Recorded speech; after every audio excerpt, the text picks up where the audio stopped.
What's happening, people? Thanks as always for passing by the channel, much appreciated. Hit that subscribe button if you guys are new. Don't forget as well, please, to like and share the videos.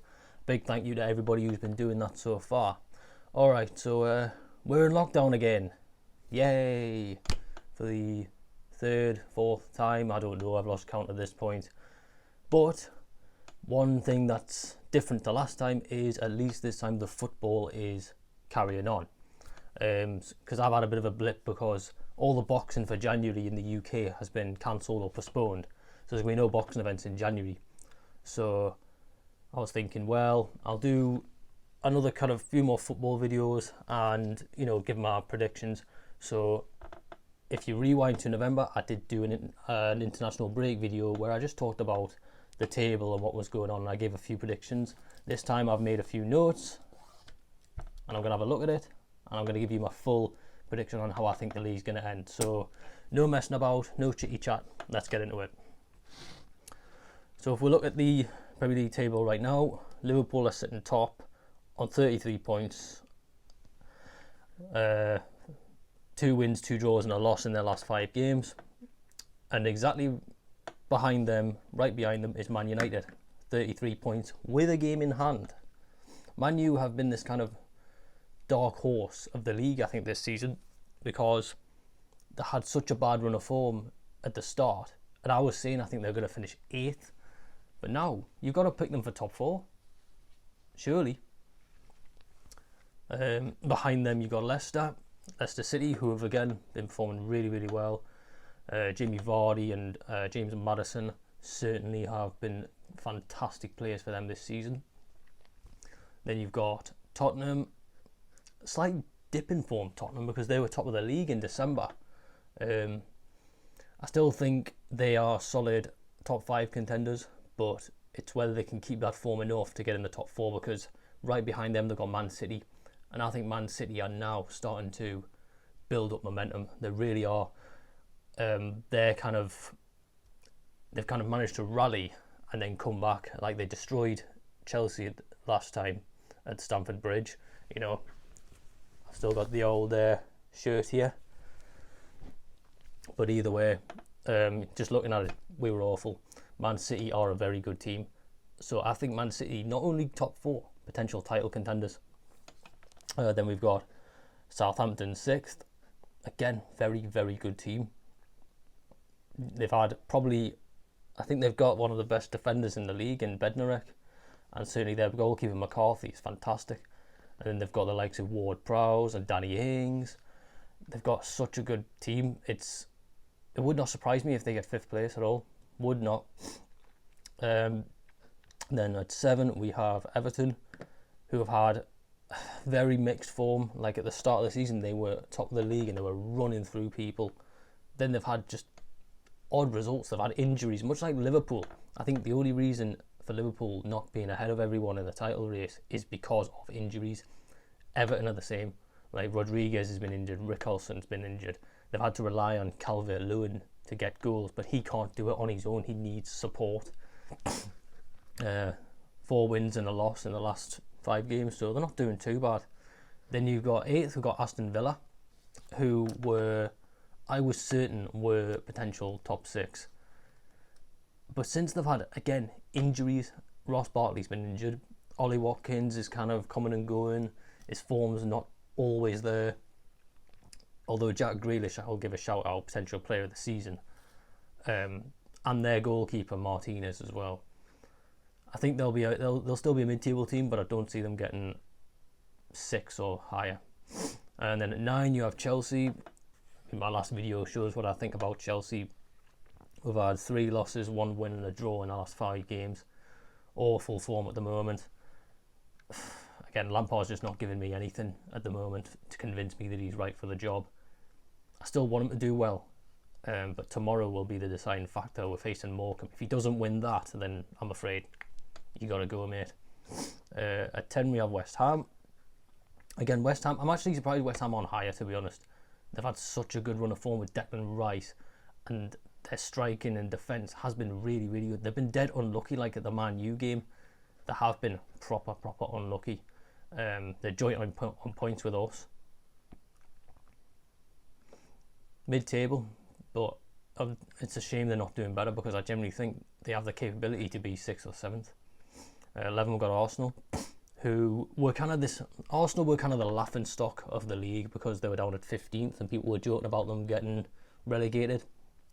I knew they were never going to get relegated, but it was always a case of like, what is going on? Why is this bad form happening? It comes very similar.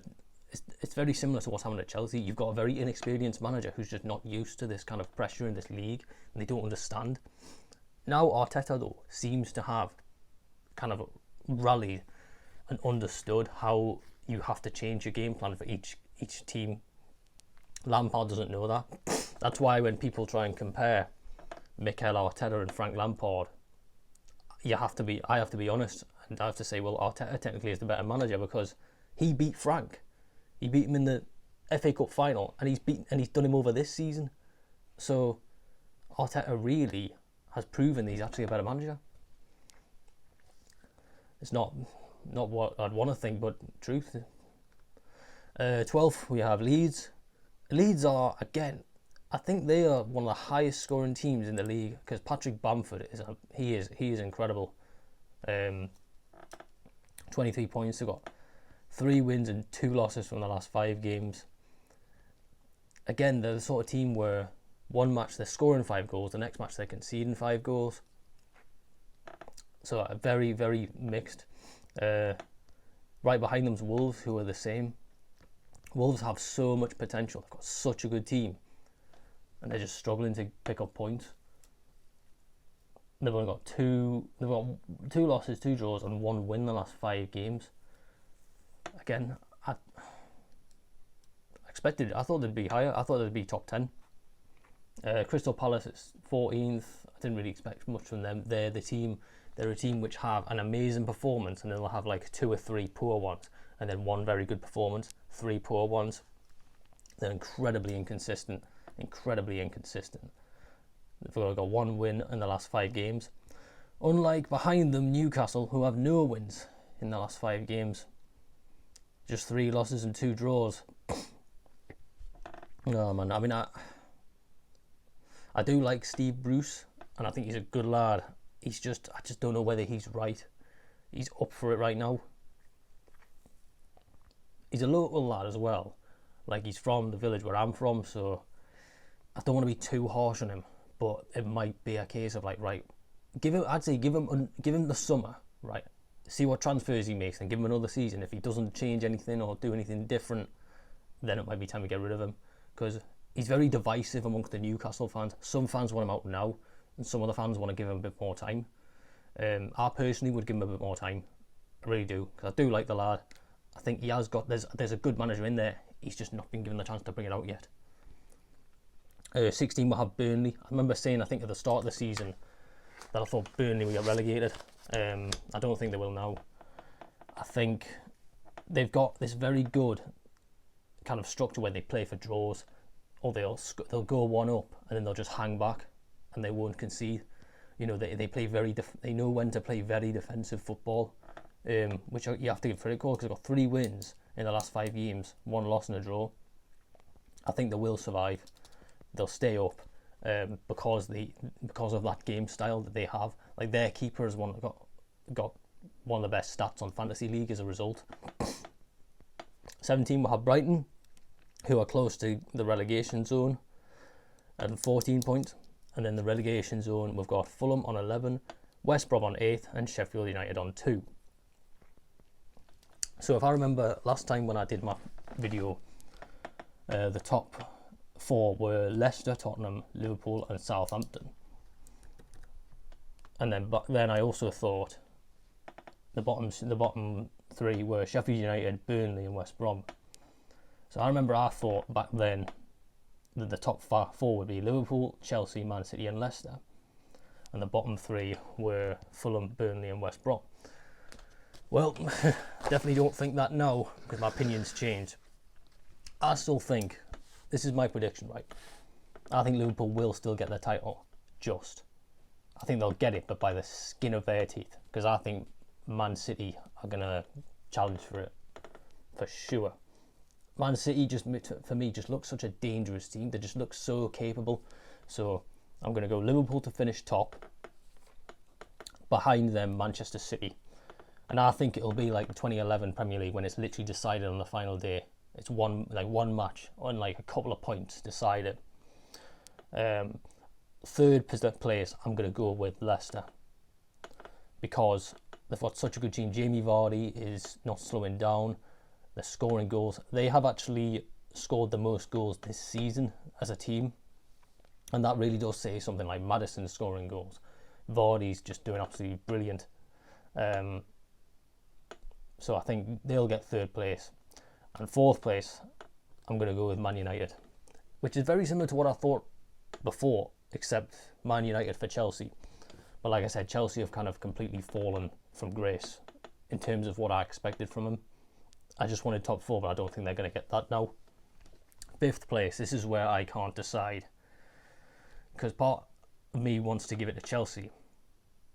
But I have to take my fan cap off and put my rational fan hat back on. And I think I'm going to give it to Tottenham. Because Jose Mourinho really does play some good football. They've got two of the most informed players in the league in Son and Kane.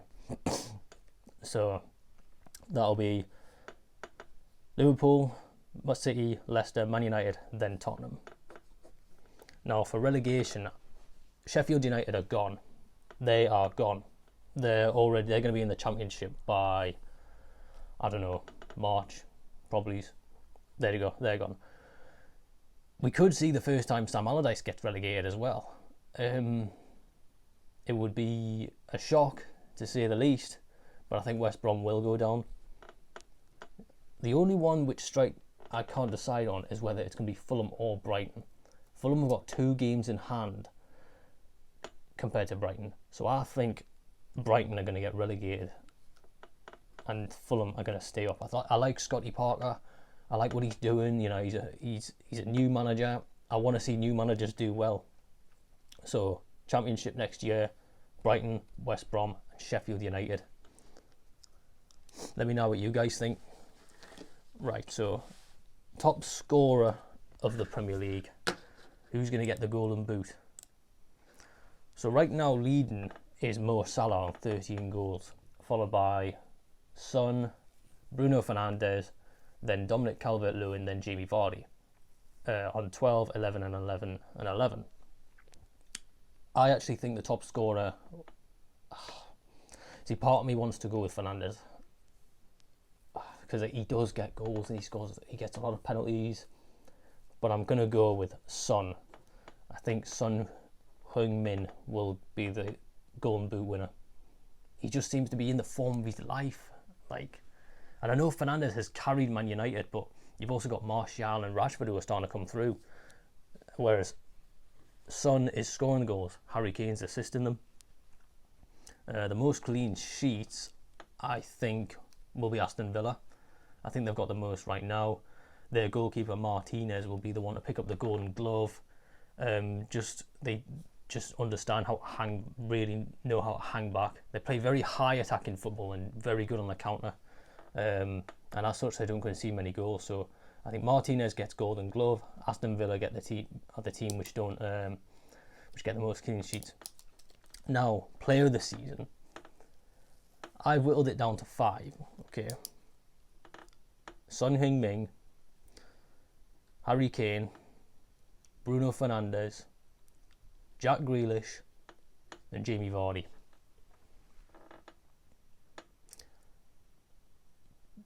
Jack Grealish and Fernandes have a good shout because they have effectively carried their team for the season. But I'm going to give it to Harry Kane. I think Harry Kane will get it, and I'll tell you why. Because he's got 11 assists this season and 10 goals. So if you look at his balance, he is literally having the season of his career. So I think player of the season, Harry Kane. So that's my final prediction of the Premier League this year. Liverpool to win it. Man City, Leicester, Man United to get top 4. Tottenham in the Europa League. Brighton, West Brom, Sheffield United relegated. Top scorer to be Son Heung-min. Highest scoring team Leicester. Most clean sheets Aston Villa. Martinez to get the Golden Glove, and Harry Kane to get Player of the Season. This should be an interesting one because it was almost an unpredictable season because, you know, Tottenham have been top, Everton have been top, Aston Villa have been, you know, Southampton have been top, you know, so nobody really knows how it's going to go. But that's what makes it such a great season. It's not like last season where you just had one team far ahead of everyone. It was kind of like everyone else trying to play catch up. This is a season where anyone can win it. But I think with their squad depth, I just think Liverpool will manage to. They've got such a good squad, so many players that they can bring in. I think they've got enough to win it. Anyway, that's my 2 cents on the Premier League and how it's going to finish. Let me know what you guys think, and thank you for passing by once again. Thank you to everyone. I'll see you again soon. Peace and love, people. Peace and love.